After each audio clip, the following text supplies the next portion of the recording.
Hello, thanks for joining us here for Broncos Postgame Live. I am Phil Milani alongside Todd Davis and Nick Ferguson. Guys, what can we say? This one was bad all around for this Broncos team. 23-10, the loss to the Carolina Panthers. The Broncos dropped to 3-8 on the season. Todd, just your initial reaction here after the game. You know, I feel like for this Denver Broncos team, anything that can go wrong continues to go wrong.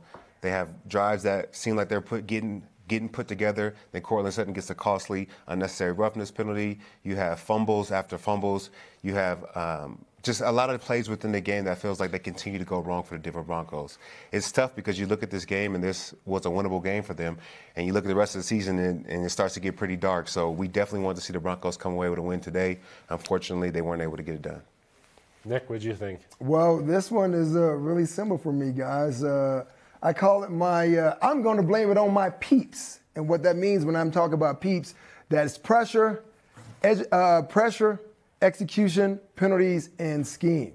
It's, you look around the ball, it's everyone. I mean, you look on offense, you look on defense, a defense who we thought was playing out of their mind at the beginning of the year. Now they're showing as though that they're breaking and folding down the stretch.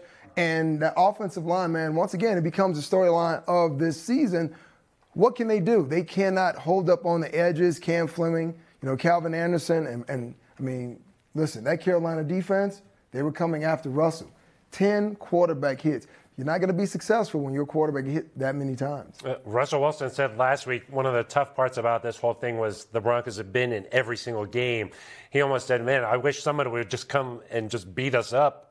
Well, the Panthers did that today, huh? Yeah, that definitely felt like a little bit of a butt whooping, I would call it. It didn't seem like the team was clicking at any point. They rushed for 185 yards on that defense. The defense is tired.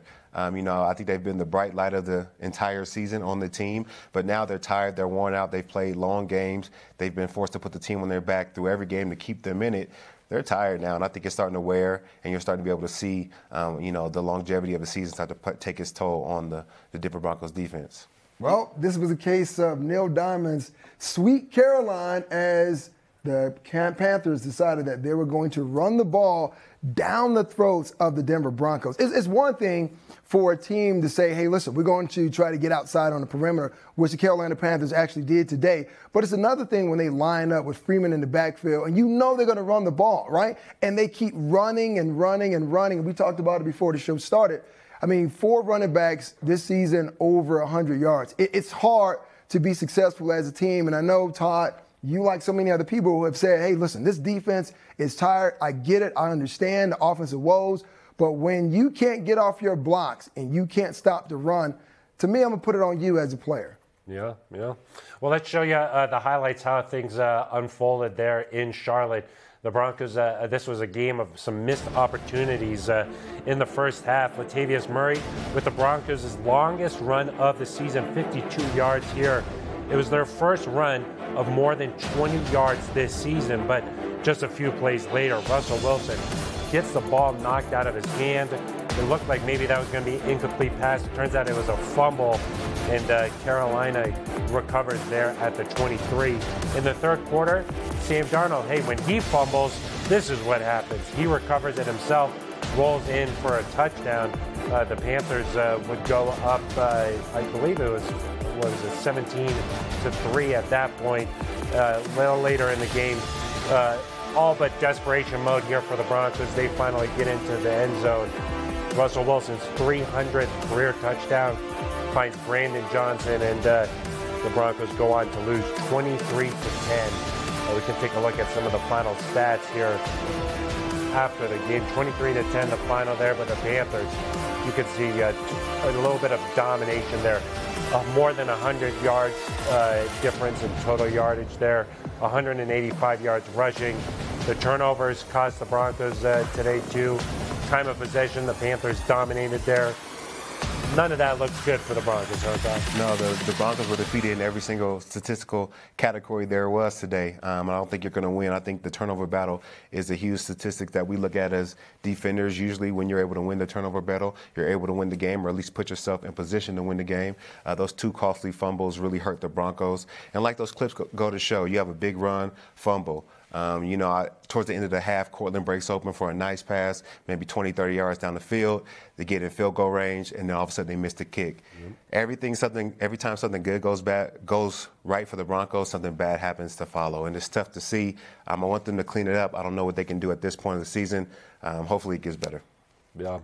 Well, the only thing you can do at this point is just kind of put this game behind you. I mean, we're at the point of the season where the Broncos know that they're not fighting for a playoff spot. So the best thing you can do at this point is to try to get better from week to week. Wasn't their best game, and I know this one's going to really hurt because this was against a Carolina team that wasn't playing well coming in.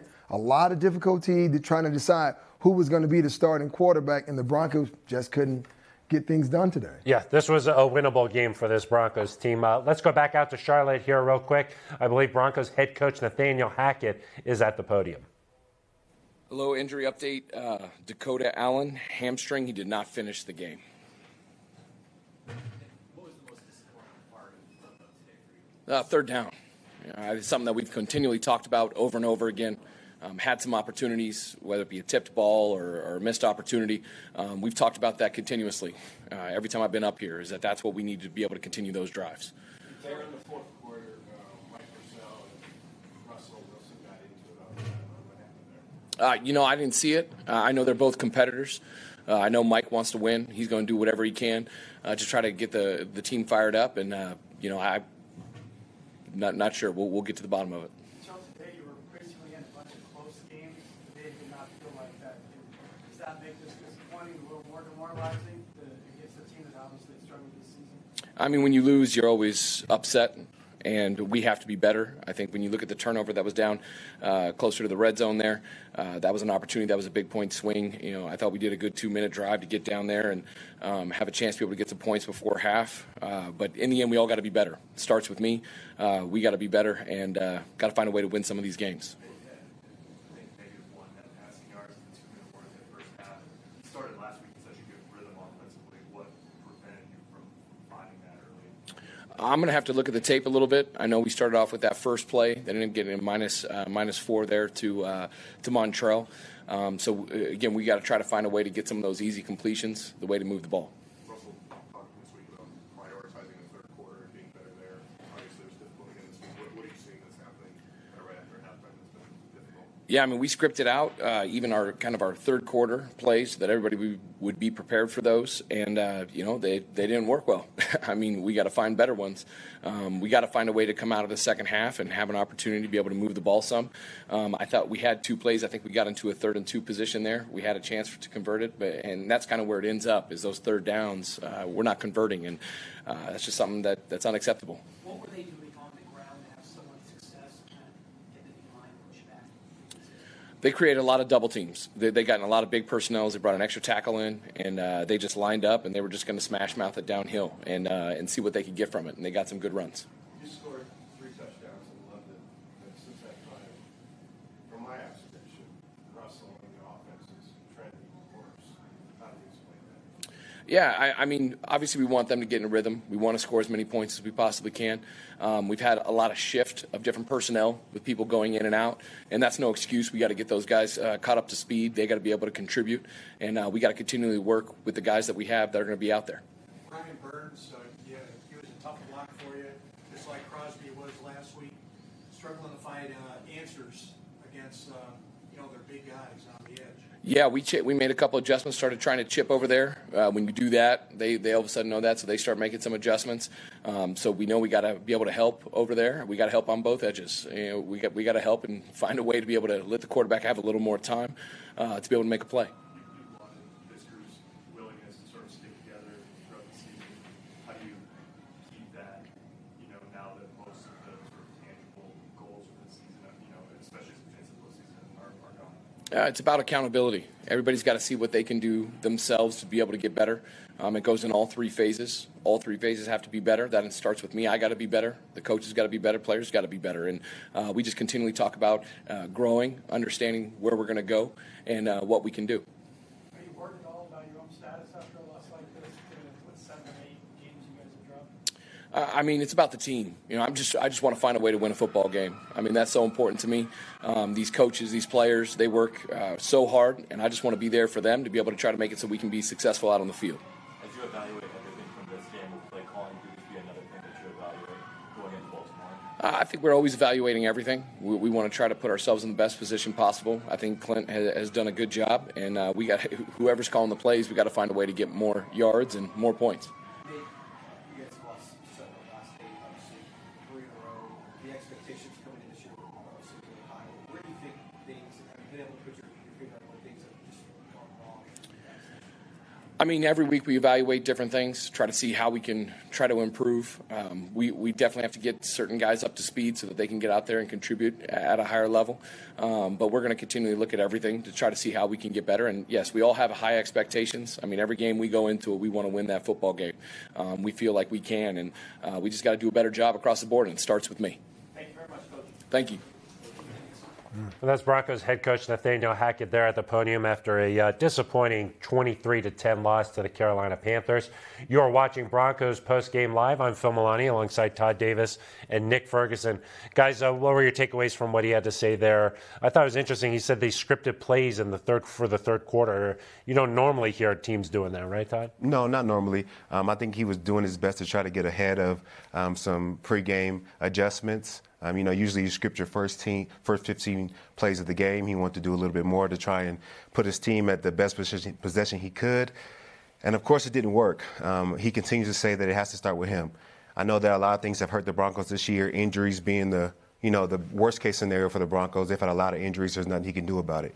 But penalties, offensive play calling, the game plan, those are all things that he has complete control over and needs to do a better job with. I know he keeps putting the onus on himself, so we're looking to you, Coach. We're trying to see what you can do to get better. Can you get better? We believe that you can, so we need to see some improvement. If you want to put the onus on yourself, we'll definitely look for you to get better. Well, I think Coach Hackett somewhat changed the narrative a little because he said, well, basically, depending on who's calling the plays, they need more yards and they need more execution. So did he just say that he's taking the play calling duties away from, Clint Kubiak? I don't know, but usually you don't see teams script third quarter plays. But at this point, you're trying any and everything. And if that was going to work, fine. But it's not just the play calling that I look at. It is execution. When you look at some of those plays and you look at how much, duress that Russell Wilson was under, that's not on the play calling. To me, that now becomes on, you turn to the players and say, well, did you do a good job in giving protection? And you can look across the offensive line, and I'm not trying to single anyone out in particular, but everyone had their moment when they broke down and someone allowed a crease and someone to put pressure on Russell. So this goes far beyond Coach Hackett at this point. And I think that you look at Russell Wilson naturally just because he's the big quarterback, the big move this offseason. Russ, 19 of 35, 142 yards and a fumble today. Well, I guess what I'm wondering is with the weapons that are out there, if the guys aren't getting separation, it seemed like a few times where he was like moving around in the pocket. He just didn't know what he was supposed to do with the ball, and then he just takes a big sack or something. I think he is in a tough position. You look at the film, and a lot of times guys aren't open. To go back to your point about, guys executing, I noticed that Coach Hackett said that they went to chipping after, Burns got a few rushes. I think because you know how your offensive line has played, you start with chipping. You start with keeping an extra tight end in the box and able to give Russell more time. You do those precautionary things before the game even starts because you know how your O-line has held up. So that's where I go back to the game plan. I don't think the game plan is really being put together well, and I think that's why Russ is at a loss when things are coming down to the wire. Guys aren't really open. He doesn't really know what to do. Yeah, so much. It's funny that you bring that up, Todd, because watching social media during the game, that was one of the biggest things. Russell is taking too much time. He's holding on to the ball, and he's not throwing it away, and that's the one thing that he's waiting on. There's no one breaking free. There's no separation down the field, so he's scrambling, he's looking, and here's a big problem. We go back to Seattle days when Russell was at his finest. What would the receivers do on a scramble drill? If you're deep, you come shallow. Shallow, you go deep. Sometimes on these routes, tight ends and wide receivers, this is not like an experienced group in there. When he starts to scramble, they just stop on their route. Yeah. You have to look to convert that route to give your quarterback somewhat of a target to throw to. And here's one thing I like that Russell is doing, taking the page out of Peyton Manning's book. If there's nothing open down the field, don't just turn the ball over, fall on the ground, take the sack, live to play another game. He took some big hits today, too. Not like Peyton Manning. Right. The Manning just fell down. That was smart. I liked when he used to do that. Let's go back out to Bank of America Stadium and check in with our A-team, Alexis Perry and Eric Dalala. Thanks so much, Phil. Eric, the Broncos dropped their 7-series meeting here with the Panthers by their largest margin this season. This was week 2 of Clint Kubiak calling the plays for the Broncos offense, but clearly this Broncos team was not able to execute. What did you see as the most grim issue with that Broncos offense here today? Yeah, I mean, it was a passing game, clearly. Russell Wilson, fewer than 150 yards passing, had issues being on the same page with his receivers, was pressured a lot. I wrote before the game they can't let Brian Burns wreck this for this team. He did that, a forced fumble, a couple of sacks. He was all over the place. And even when he wasn't getting to Russell Wilson, other guys will. It seems like this pocket passing is just not working the way the Broncos wanted to. And so even though they were somewhat effective running the football, it just wasn't enough to get it done. Obviously, just one touchdown again, and until the late stages of the game, just 3 points. So they've got to find a way to do more to give this team a chance to win. Yes, offensively, they continue to struggle on third down. Just 4 of 13 here today. What's the biggest problem in those situations specifically? Well, today, again, it was third and longs, but it's funny. I think they were 4 of 14, and that's actually a little bit of an improvement at times from where they've been. Third down has just been such a struggle, but really every down. And there's been times, I think today we saw it, they get a first down, and then Cortland Sutton gets called for a penalty on the sideline, ends up knocking them back. So even when they're taking advantage of opportunities, they're then hurting themselves, and they can't just string enough plays together. So it's a consistency thing for them. You mentioned Latavius Murray earlier, just under 100 yards rushing for him today. What was it about his game that gives you hope for this run game moving forward? Yeah, I mean, obviously a big run there. I think over 50 yards, longest of the season. Showed a little bit of burst there on the inside zone stuff. Broncos have to lean on the run game if they're going to get going, get this play-action game set up for the rest of the season. He was one of the few bright spots. Hey, Denver's defense, they were not their usual dominant self. No. How did you see Sam Darnold and that Panthers offense really, get the best of them here today? Yeah, I mean, Sam Darnold, a lot of play action. Got Pat Surtain a couple of times, which we haven't seen much this season, but got him for a touchdown early to DJ Moore. Then DJ catches one down the sideline on Pat Surtain. And then the defense, I think, at times wasn't quite aware of what was happening. I mean, you had that play where Darnold recovers his own fumble. Seems like Damari Mathis is right there to touch him down. Doesn't do it. It's a touchdown. And then the run defense, Alexis, it just wasn't up to its normal standard, especially in the first half there. Dante Foreman kind of had his way. Yeah, like I mentioned, all 3 phases struggling here today. Special teams, 2 penalties on 1 play. We saw Jalen Virgil with the fumble there on the kickoff. Why? I don't know. I mean, you're right. There does seem to be a mistake almost every week. You also had a missed kick from Brandon McManus that could have maybe cut the lead to 10-6 at halftime. There's a situation where it seems like every week the Broncos are pinned deep in their own territory after a punt. So they've got to find a way to get that better because the way they're playing right now, they can't afford to have something else go against them. They can't afford to have more mistakes. So special teams has to get cleaned up. Hopefully they can clean up all 3 phases next week in Baltimore. Phil, we'll send it back to you. Thank you very much, guys. Safe travels back home here after the Broncos lost this one 23-10 against the Carolina Panthers. We're back here in studio with Todd Davis and Nick Ferguson. Guys, let's talk about the defense a little bit. This is not what we've been used to seeing from them, and especially from Pat Surtain. It seemed like Darnold at times was going after him. Yeah, it definitely seems like he is having a little rough spot within his short career. I think every player goes through it. Keep your head up, keep working hard. I hate to look at Twitter and see what people say. You're still a great corner. You're continuing to be a great corner. You're going to have a great career. I think this defense is built on taking pressure off the linebackers. You see a lot of linebackers blitzing. You don't see them in very much coverage. So that coverage onus goes to Justin Simmons, Pat Surtain. It puts a lot of pressure on them now. Now they're on one-on-one. Now they're on islands. And I think that's where he's getting a little bit caught up, being on an island all game long. Hopefully they can pull it back together. But as I said, that's the way the defense is kind of structured to really put the coverage onus on the back end and have them step up to make plays. We've seen those linebackers get home earlier in the season, but not as much recently. Yeah, because at this point of the season, most of the rushes that you're coming up with, you've already ran. Somebody's seen it on film. Now we've scouted it. Now we know how to defend it, and we're ready for it. So they're not catching as many teams off guard anymore.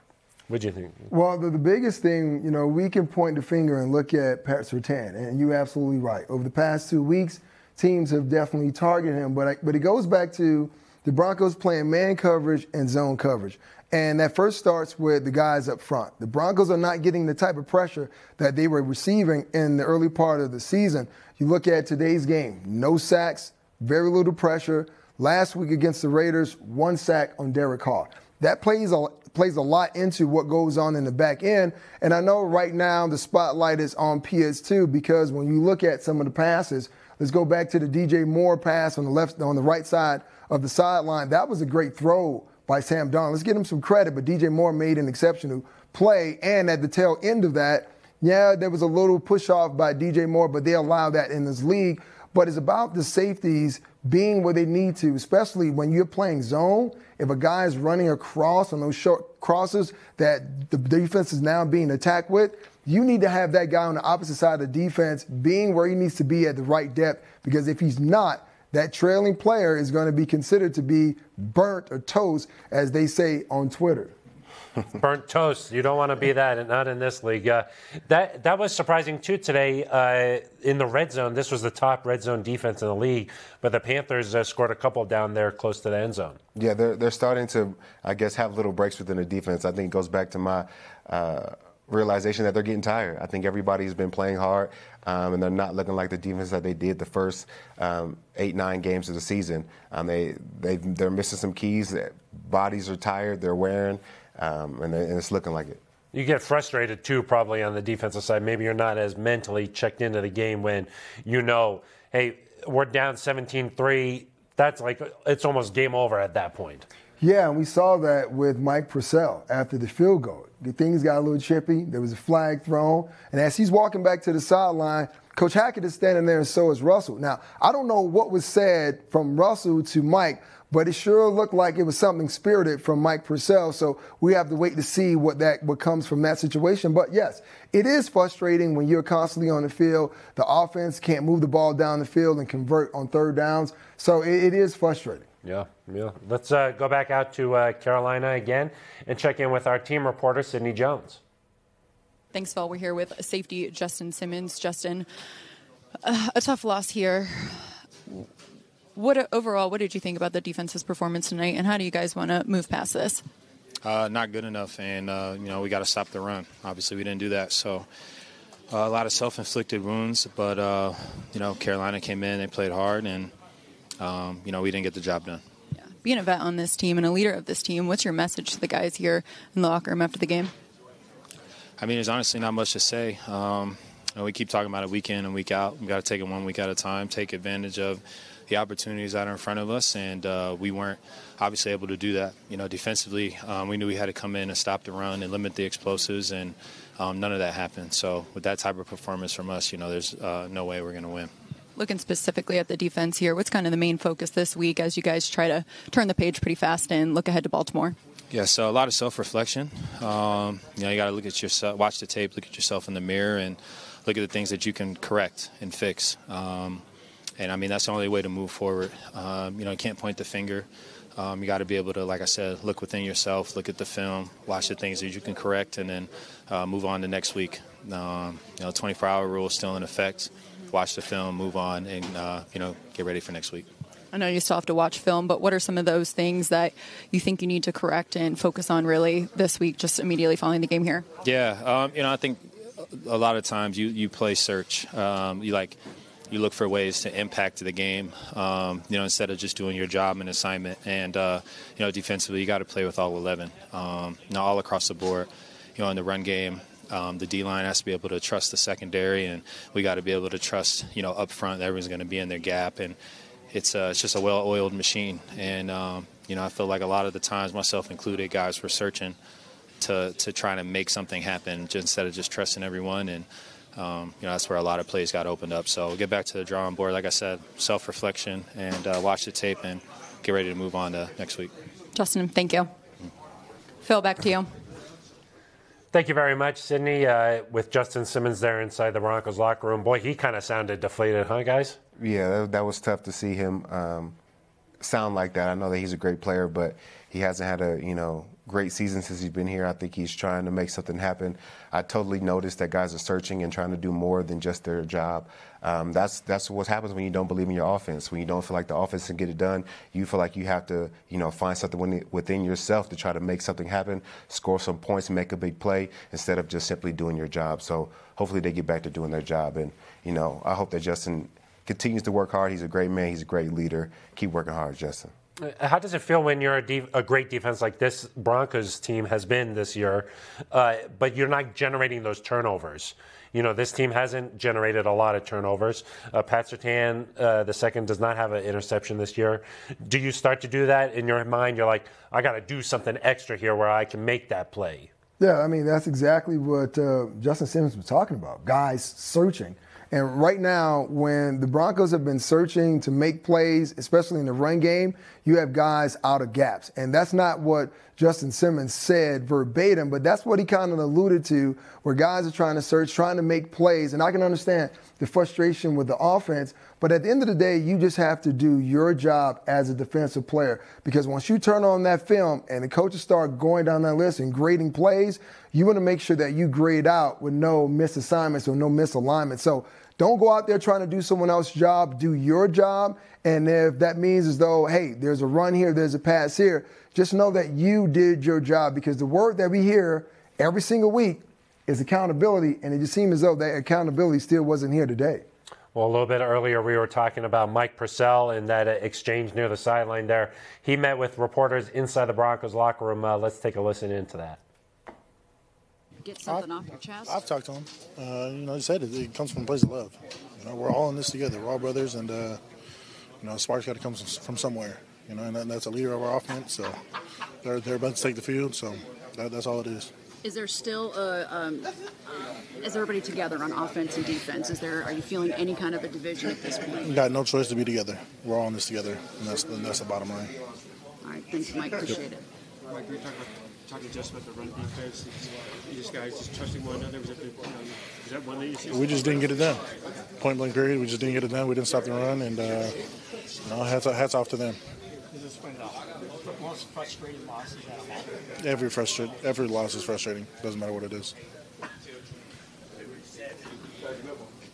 Mike Purcell saying that he was just trying to give a spark to the offense as they're heading back out there. Said it came from a place of love. That we're starting to see some bits and pieces, though, here where it's been different than the last couple of weeks. Last couple of weeks, none of this kind of stuff, but now you're starting to see some cracks in this, at least to me. So. I think it does come from a place of love. You want to be successful, and you love your brother, but sometimes you guys fight, sometimes you guys get into arguments, and he was looking to create a spark, and it needed to come from somewhere.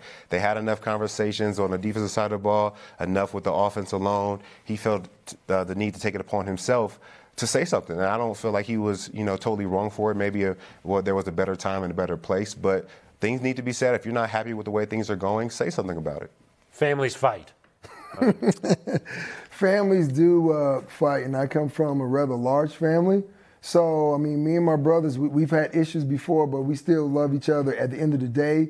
The one thing that I would say about this situation is that it seemed very spirited, and it might have been used to create a spark, but it also can cause a distraction at the same time because, listen, we're talking about it. They're going to be talking about it locally here and nationally. So for me, if there's going to be a situation like that, you handle that behind closed doors, and that's best suited for halftime to make sure that you don't air dirty laundry. But anything you have to do or you try to do to get somewhat of a spark on the offensive side of the ball, you do it. But the one thing you don't want to do at this late stage of the game is cause a distraction and a division in the locker room. So hopefully this is just water under the bridge and we can all move past it.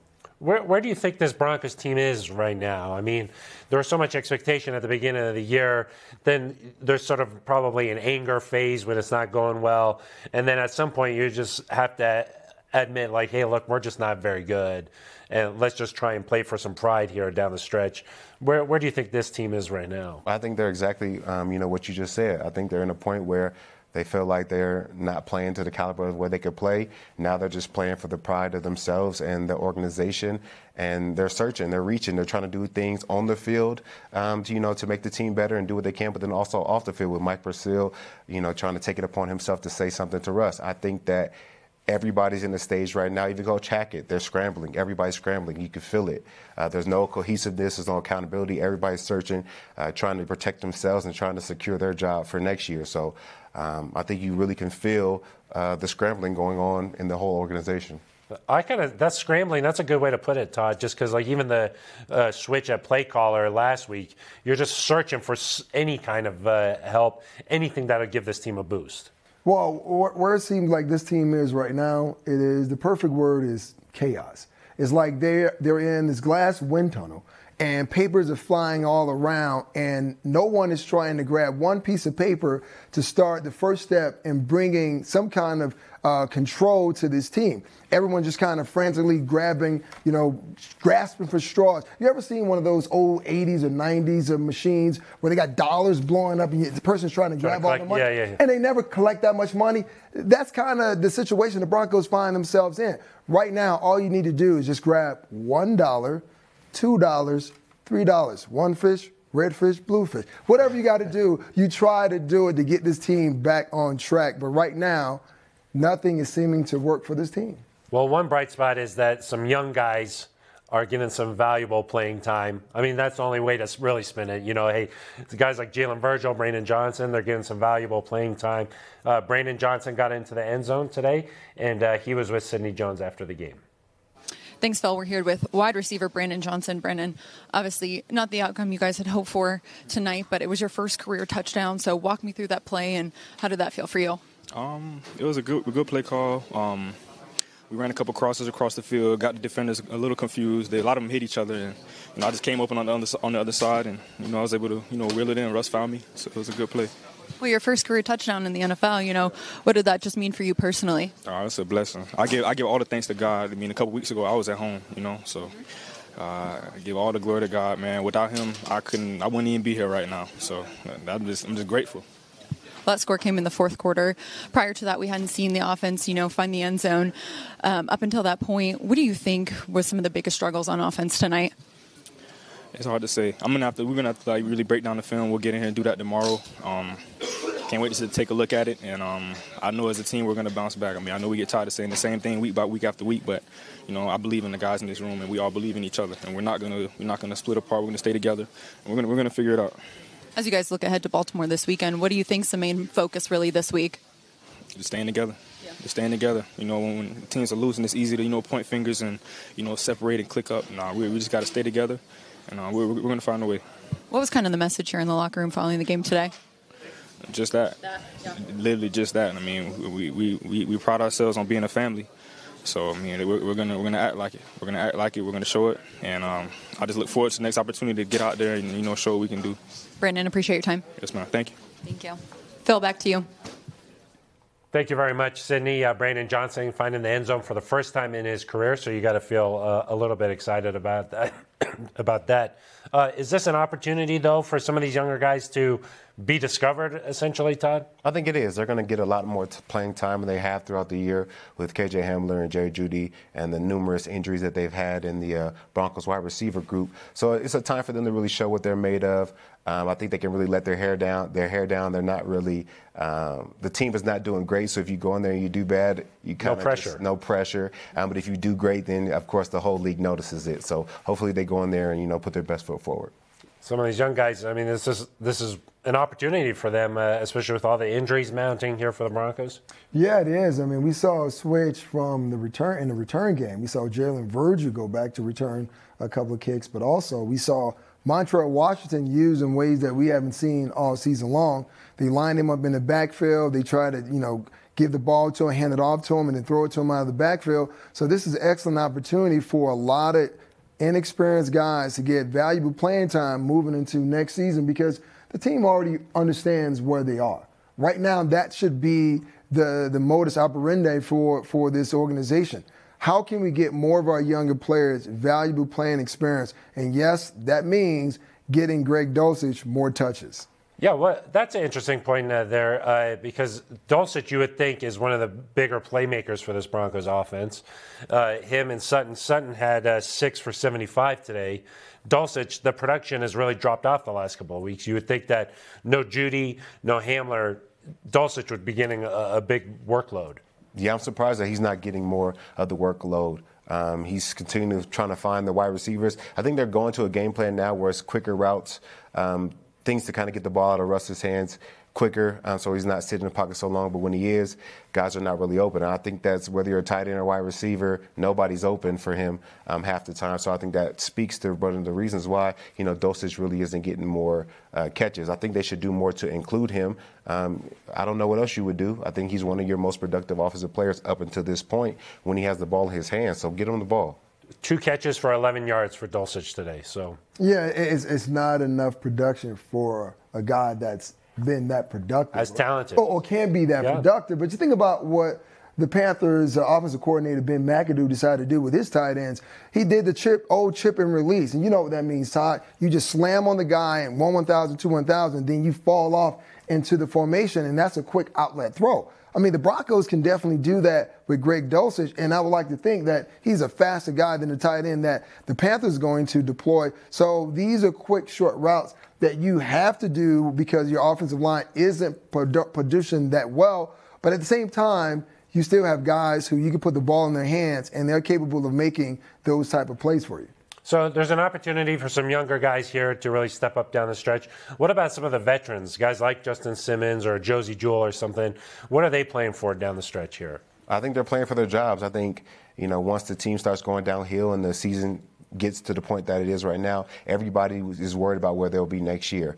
And this is your job. This is what you chose to do as your career. You got to come to work every day and bring your hard hat. But I think they're most worried about, where they'll be next year. Are they going to be a part of this organization? So they want to continue to play well, to continue to put their best foot forward, no matter what the season may look like or no matter how dim it is, they have to come to work. If you are a veteran player on this team, let's just say, you're one of the 24 guys on expiring contracts. The one thing you can do, I know you wanted to think about 2023 in free agency, but don't think about that. The best thing you can think about is going out making plays for the Broncos right now, because all the other 31 teams, if they're looking and vying for your talent, guess what? They want to know how you perform under the rest when there was nothing to play for. So for those guys, don't worry about, being injured. Don't worry about Pro Bowl votes and things of that nature. Don't even worry about your incentives, right? Just go out there and play quality football, because if you do, all the 31 other teams, including the Broncos, could bring you back. Yeah. Justin Simmons led the team with 9 tackles today. Josie Jewell right behind him with 8. Let's listen in as Josie Jewell met the media. Oh, I'm sorry. I'm sorry about that. I'm just hearing word that Russell Wilson is heading to the podium. So let's go to that instead.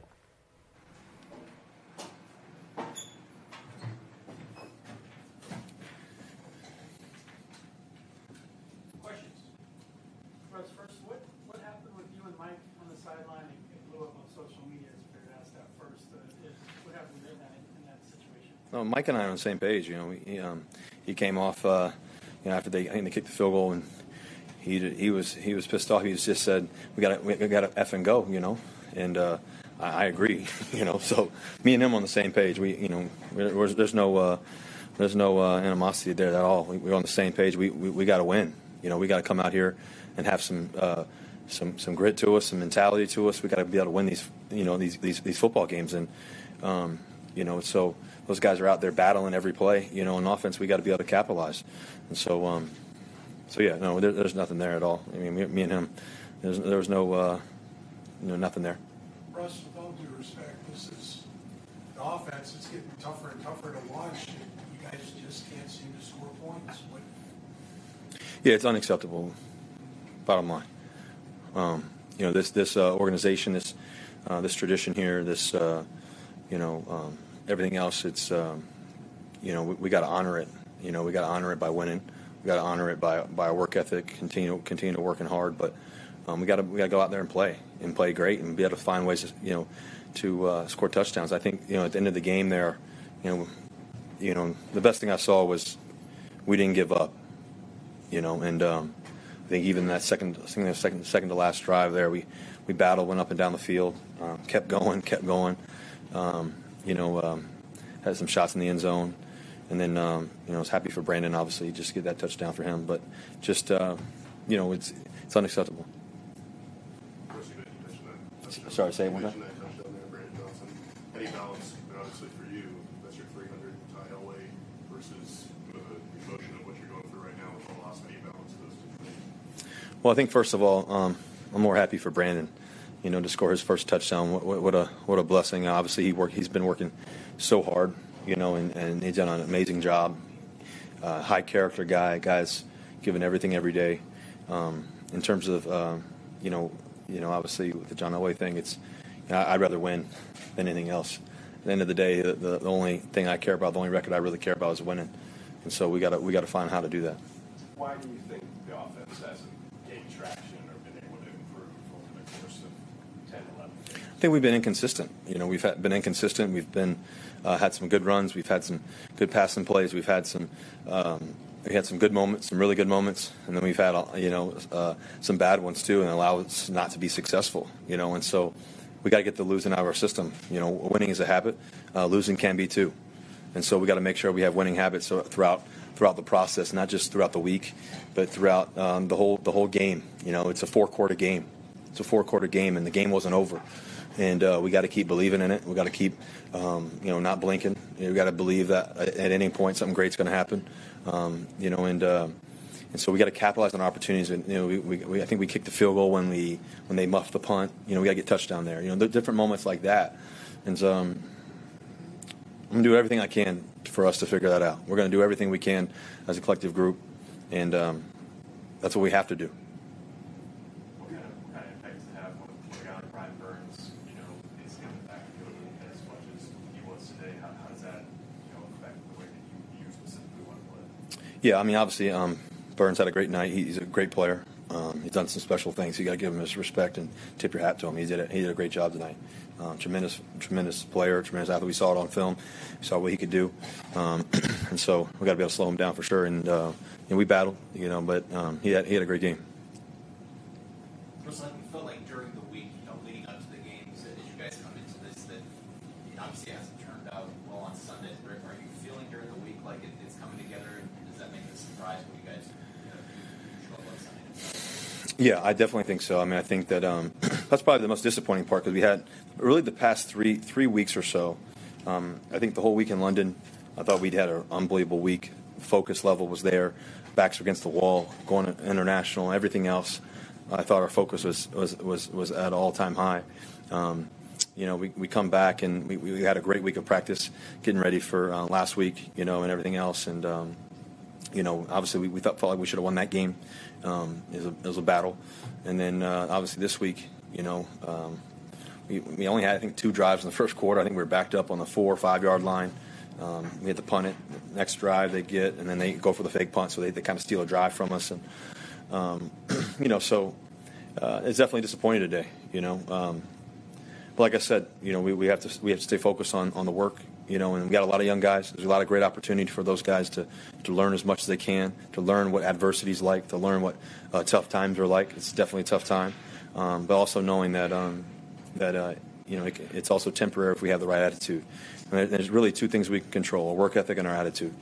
Those are the 2 things, and so we have to be able to do that. You mentioned the third last one, Andrew, as a trouble spot. Sorry, one more time. You mentioned the third quarter and the issues there. What kind of transpired today to have that continue for another week? Well, I got to watch the film a little bit to see everything that happened, but just so I can recall it all. But I think that we got to have our first play's got to be a really good positive play, our second play too, and then obviously our third one. So I think that they did a good job. They played us well. 53 is a factor for sure. They did some good things. Like you said, we got to be better in our third quarter. We got to be better every quarter. It's not just the third quarter. We got to be better every quarter. From here on out, that's got to be our mentality. First quarter, second quarter, third quarter, fourth quarter. There's so many moments in there, and we got to capitalize on those moments. And it's not just one particular moment. It's the whole game. The whole game's got to matter. The whole game, every play's got to matter. Every moment we got to be in tune. And there's going to be tough times. There's going to be ebbs and flows like any other game. It's sports. There's going to be ebbs and flows throughout the game, and we got to learn how to overcome those ebbs and flows. Got to learn how to overcome the tough times, and when something doesn't work out or whatever it is, how do we capture that? And so that's what we're searching for. That's what we're trying to learn. Thank you very much, Russ. Thank you, guys. Yep, appreciate you guys. All right, that's quarterback Russell Wilson. Just your takeaways from what you heard from Russ. Yeah, I totally agree with Russ. I do believe that winning is definitely a habit. It's something that you learn over the time of you winning. I think it takes time to learn that process. I think once you do, that's why you see certain coaches be successful for long periods of time, or certain players can move franchises and still continue to be successful. It's a habit. It's something that you learn over time and how to win. The Broncos still aren't there yet, so that needs to be their number one focus for the rest of the season, is learning how to win. A lot of the games in the NFL are going to be close. That's just how it is, especially in the AFC West. It doesn't matter what your record is. We're going to play you close every single game. So learning how to win is key and on the Broncos list right now. Well, something Todd said, and Russ said as well, and he used the word habit. Winning is a habit. And here's what I'm seeing what's happening with this team as of late. The mental part of it has now struck this team. And the one thing that they've fallen into, the habit of losing. Not just from a production standpoint, but just being on the field as it is. Because when you lose a certain amount of games, it becomes a mental thing. And if you ever play in any sport, ever utter these words, if it wasn't for good luck, I would have none. To me, you've already gone down that bad road, because every time something happens well for this team, something happens on the negative side as well. And you sure enough, those players are going, gosh darn it, here we go again. If you're saying that too as well, then that means that your team is not only performing, in a poor way, but also that mental aspect of it is now destroying your team piece by piece. Is that just a part of the culture then, like to snap that? Because the Broncos have not made the playoffs since Super Bowl 50, Todd. That losing, even though there's new pieces here and there's been complete roster changeover and everything, it still seems like that losing mindset is still lurking around here. I think it is, and I think it won't change until you get a room full of guys who know how to win and have had success in the NFL. I look back to the year before Super Bowl 50. We had a lot of great guys in the room, and Super Bowl 50 year, it was filled with guys who knew how to win. Whether it was from different organizations, whether it was being here for the Broncos for years with Peyton Manning, Keith DeLee coming over from New England, like they know how to win. So it was a room full of guys and veteran guys that all knew how to win. And so everybody that was younger underneath watched their habits. We were able to learn, and then we all gained those same habits of how to win, and that led us to win Super Bowl 50. Yeah. So you know what this means? Russ already said that this team is a very young team. That means come 2023, the Broncos, known as though they don't have a lot of top picks, maybe I'm expecting them to go out and get some veteran leadership on both sides of the ball. So the Broncos don't have that issue, and now they're bringing guys in here who know exactly how to win and how to win some of these close games. One other thing I wanted to talk about from Russ there was sort of interesting, is that the offense, we haven't even seen signs of improvement. Like it is the same thing every week after week. You would think just by this point, each week they'd get a little better, or there'd be like one step, and then the next step, and the next step. It looks... this might have been their worst offensive game of the season. Yeah, I think they're actually getting worse, which, it pains me to even say. I didn't even know was possible. They're not taking any steps to really get better. Yeah. And that's what I understand. I understand Coach Hackett is a first-year head coach, and I understand that he's going to have trials and tribulations. But what I would like to see is some sort of light and hope that you guys are taking steps in the right direction. Right now, it feels like we're standing in place and sometimes even taking steps back. We have to move forward and get better. We don't have to be the best, but at least get better from week to week. Yeah. The two big words from Russ were unacceptable and inconsistent. That sounds about right to me. Well, when you look at this team, they become consistent at being inconsistent. It's like a team that's running in quicksand, and the faster you run in quicksand, the faster you sink. And that's what's happening with this team. So somehow they have to look around and grab a branch and kind of pull themselves out. But the only people that can do this are the guys in that locker room. You can go and feel sorry for yourself, but there's 31 other teams that may be going through similar situations that the Broncos are going through, and no one's going to sympathize with you. This is the NFL. You get paid to go out and produce. And at the end of the day, no matter what the situation is, first team, second team, guy that came up just fell off the turnip truck. They really don't care. The idea is that you have to go out if your number is called, and you have to go out and perform. And right now, that's not happening.